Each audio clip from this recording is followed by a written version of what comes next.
ഗ്രാമമെന്ന് ഞാൻ പറയാൻ കാരണം അവിടെ ഹിന്ദുവും മുസൽമാനും ക്രിസ്ത്യനും ഒരേ കുടുംബത്തിലെ അംഗങ്ങളെ പോലെ ഏകോദര സഹോദരന്മാരെ പോലെ വസിക്കുന്ന ഒരു ഇടമാണ്.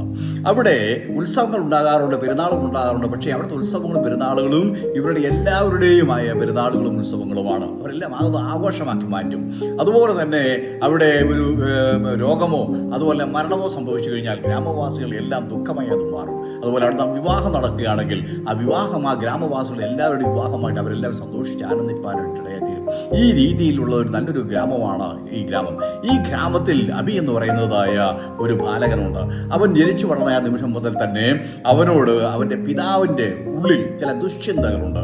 ആ ദുഷ്ടചിന്തകൾ ഇവനുമായിട്ട് ഇങ്ങനെ പങ്കുവെച്ചുകൊണ്ടേയിരുന്നു. ഇപ്പോൾ ഈ ബാലന്റെ മനസ്സിൽ ഉമിറ്റി എരിയുന്നത് പോലെ ചില വൈരാഗ്യങ്ങളും വിദ്വേഷങ്ങളും ഇങ്ങനെ പുകഞ്ഞുകൊണ്ടേയിരിക്കുകയാണ്. കാരണം എന്താണെന്ന് ചോദിച്ചാൽ ഈ പിതാവ് ഈ മകളോട് പറഞ്ഞു കൊടുക്കുന്നത് നമ്മുടെ മതമാണ് ശരി, നമ്മൾ മാത്രമാണ് ശരി, നമ്മൾ മാത്രമേ ഈ ഗ്രാമത്തിൽ ശരിയായിട്ട് ജീവിക്കുന്നവരുള്ളൂ, മറ്റുള്ള മതങ്ങളെല്ലാം തെറ്റാണ്, മറ്റുള്ളവരെല്ലാം തെറ്റാണ്, അവരെല്ലാം സാത്താൻ്റെ വഴി സ്വീകരിച്ചിരിക്കുന്നവരാണ് എന്നുള്ളതായ ചിന്തകൾ പറഞ്ഞു കൊടുത്തു കൊണ്ടേയിരുന്നു.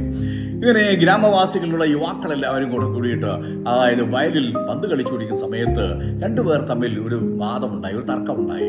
ആ തർക്കം വലിയ വാദപ്രതിവാദമായി അവസാനം അത് വെല്ലുവിളിയിലേക്ക് മുന്നോട്ട് പോയിക്കൊണ്ടിരുന്നു. ഇങ്ങനെ ഇരിക്കുമ്പോഴാണ് അന്ന് രാത്രിയിൽ അബിയുടെ നേതൃത്വത്തിൽ കുറെ ചെറുപ്പക്കാര് കുറുവടിയും അതുപോലെ തീപ്പന്തവും കല്ലുകളുമായിട്ട് അതായത് എതിരാളികളുടെ വീടുകൾ ആക്രമിക്കാനിടയായി. എതിരാളികളുടെ വീടുകളും അവരുടെ കടകളെല്ലാം തീ വെച്ചു.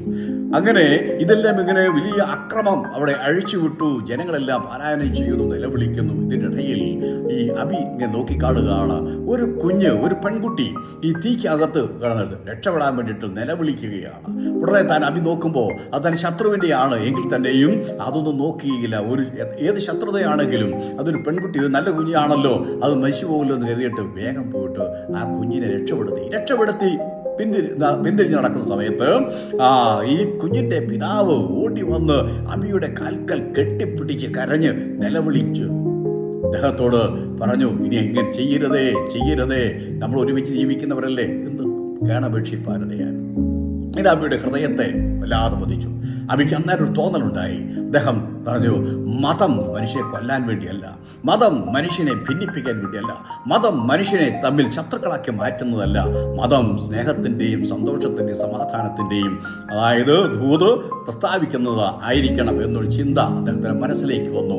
അദ്ദേഹം ഇന്ന് ശാന്തിയുടെ ഒരു ദൂതനായി മാറുവാൻ ഇടയായി. അദ്ദേഹം ഇപ്പോൾ ഗ്രാമത്തിൽ ഉള്ള സമാധാനവും കരുണയും അനുകമ്പയും ഉള്ളതായ ഒരു വ്യക്തിയായി ഈ അബി മാറുവാനിടയിൽ തീർന്നു. വിശുദ്ധ ബൈബിളിൽ ഒരു വാക്യം ഇങ്ങനെ പറഞ്ഞിട്ടുണ്ട്, സമാധാനം ഉണ്ടാക്കുന്നവർ